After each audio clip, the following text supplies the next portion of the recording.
हमारे देश में होता है।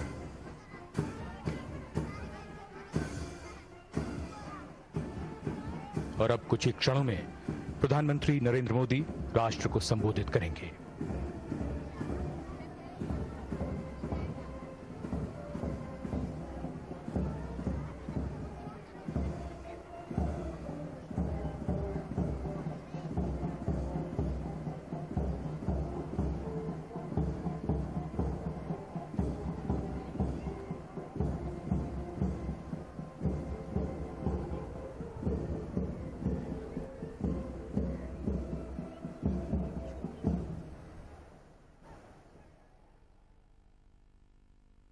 मेरे प्यारे देशवासियों,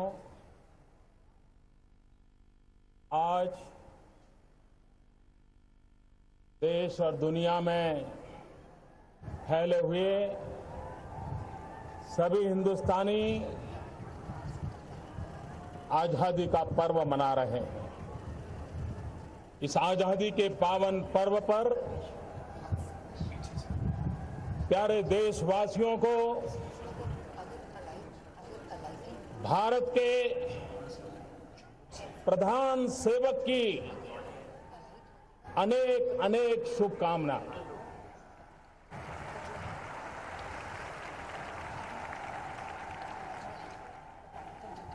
मैं आपके बीच प्रधानमंत्री के रूप में नहीं, प्रधान सेवक के रूप में उपस्थित हूं।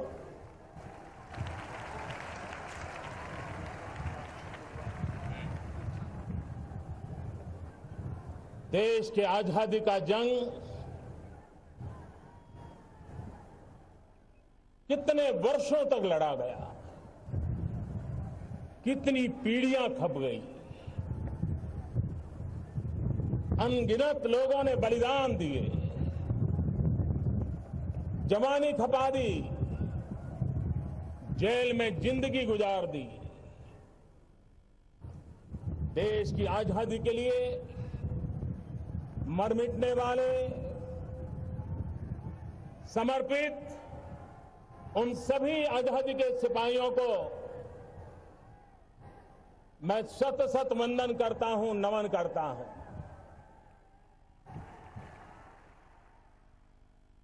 आजादी के इस पावन पर्व पर भारत के कोटि कोटि जनों को भी मैं प्रणाम करता हूं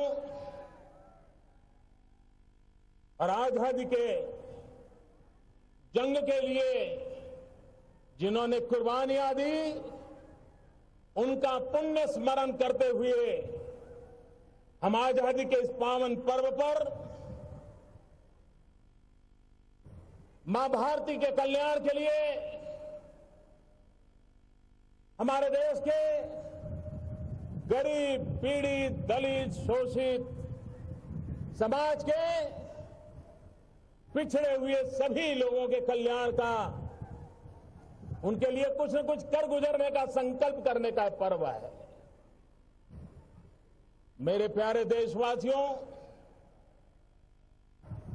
राष्ट्रीय पर्व राष्ट्रीय चरित्र को निखारने का एक अवसर होता है। राष्ट्रीय पर्व से प्रेरणा लेकर के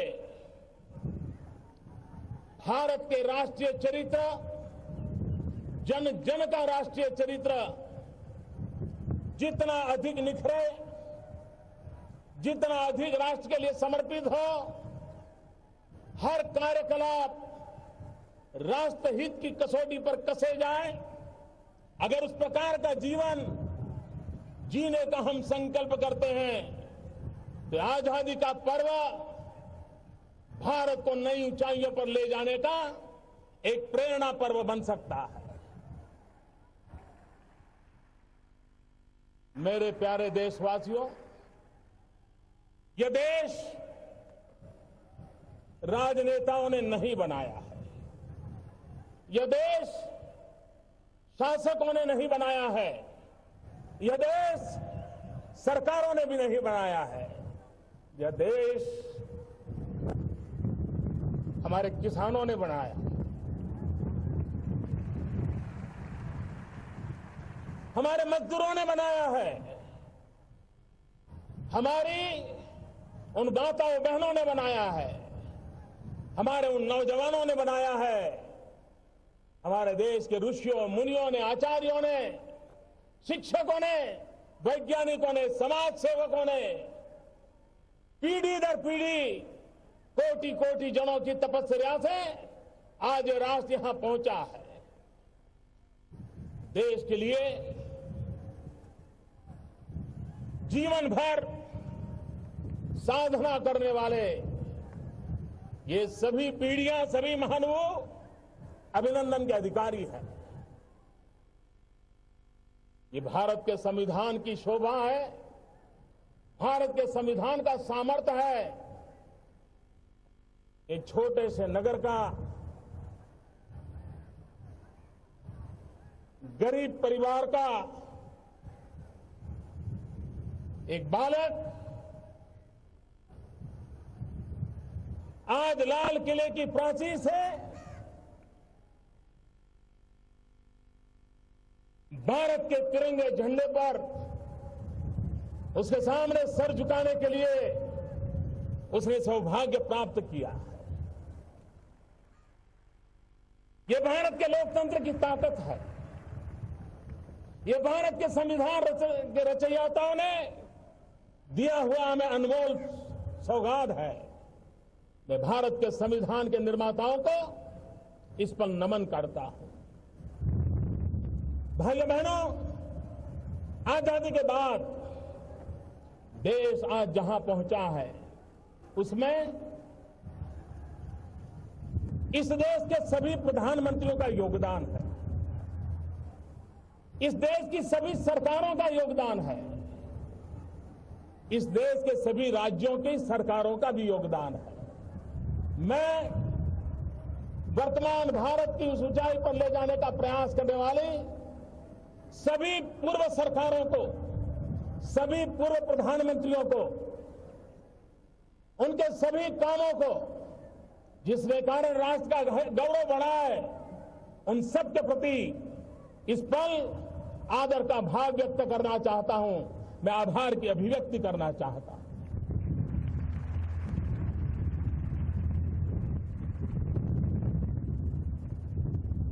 यह देश पुरातन सांस्कृतिक धरोहर की उस नींव पर खड़ा है जहां पर वेद काल में हमें एक ही मंत्र सुनाया जाता है जो हमारी कार्य संस्कृति का परिचय है। हम सीखते आए हैं, पुण्य स्मरण करते आए हैं, संगच्छध्वम संवद्धम संवो मनासी जानताम। हम साथ चले, मिलके चले, मिलके सोचे, मिलके संकल्प करें और मिलकर के हम देश को आगे बढ़ाएं। इस मूल मंत्र को लेकर के 125 करोड़ देशवासियों ने देश को आगे बढ़ाना। कल ही नई सरकार के प्रथम संसद के सत्र का समापन हुआ।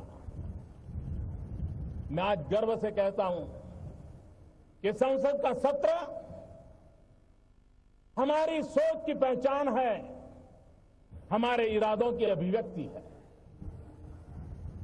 हम बहुमति के बल पर चलने वाले लोग नहीं हैं। हम बहुमति के बल पर आगे बढ़ना नहीं चाहते हैं। हम सहमति की मजबूत धरातल पर आगे बढ़ना चाहते हैं। संगच्छध्वम। और इसलिए इस पूरे संसद के कार्यकाल को देश ने देखा होगा, सभी दलों का साथ लेकर के, विपक्ष को जोड़ करके, कंधे से कंधा मिलाकर के चलने में हमें अभूतपूर्व सफलता मिली है। और उसका यश सिर्फ प्रधानमंत्री को नहीं जाता है, उसका यश सिर्फ सरकार में बैठे हुए लोगों को नहीं जाता है, उसका यश प्रतिपक्ष को भी जाता है, प्रतिपक्ष के सभी नेताओं को भी जाता है, प्रतिपक्ष के सभी सांसदों को भी जाता है। और लाल किले की प्राचीर से गर्व के साथ मैं इन सभी सांसदों का अभिवादन करता हूं, सभी राजनीतिक दलों का भी अभिवादन करता हूं, जहां सहमति की मजबूत धरातल पर हम राष्ट्र को आगे ले जाने के महत्वपूर्ण निर्णयों कर करके हमने संसद का कल सत्र का समापन किया है। भाइयों बहनों, मैं दिल्ली के लिए आउटसाइडर हूं, मैं दिल्ली की दुनिया का इंसान नहीं, मैं यहां के राजकाज को भी नहीं जानता। यहां की एलिट क्लास से तो मैं बहुत अछूता रहा हूं, लेकिन एक बाहर के व्यक्ति ने, एक आउटसाइडर ने दिल्ली आकर के पिछले 2 महीने में एक इनसाइडर व्यू लिया तो मैं चौंक गया। ये मंच राजनीति का नहीं है, राष्ट्रनीति का मंच है, और इसलिए मेरी बात को राजनीति के तराजू से न तोला जाए। मैंने पहले ही कहा है, मैं सभी पूर्व प्रधानमंत्री, पूर्व सरकारों का अभिवादन करता हूं जिन्होंने देश को यहां तक पहुंचाया है। मैं बात कुछ और करने जा रहा हूं, और इसलिए इसको राजनीति के तराजू से न तोला जाए। मैंने जब दिल्ली आकर के एक इनसाइडर व्यू देखा तो मैंने अनुभव किया, मैं चौंक गया। ऐसा लगा जैसे एक सरकार के अंदर भी दर्जनों अलग अलग सरकारें चल रही है, हर एक की जैसे अपनी अपनी जागीरें बनी हुई हैं। मुझे बिखराव नजर आया, मुझे टकराव नजर आया। एक डिपार्टमेंट दूसरे डिपार्टमेंट से भीड़ रहा है, और यहां तक भीड़ रहा है कि सुप्रीम कोर्ट के दरवाजे खटखटा करके एक ही सरकार के 2 डिपार्टमेंट आपस में लड़ाई लड़ रहे हैं। ये बिखराव, ये टकराव, एक ही देश के लोग हम देश को कैसे आगे बढ़ा सकते हैं। और इसलिए मैंने कोशिश प्रारंभ की है उन दीवारों को गिराने की।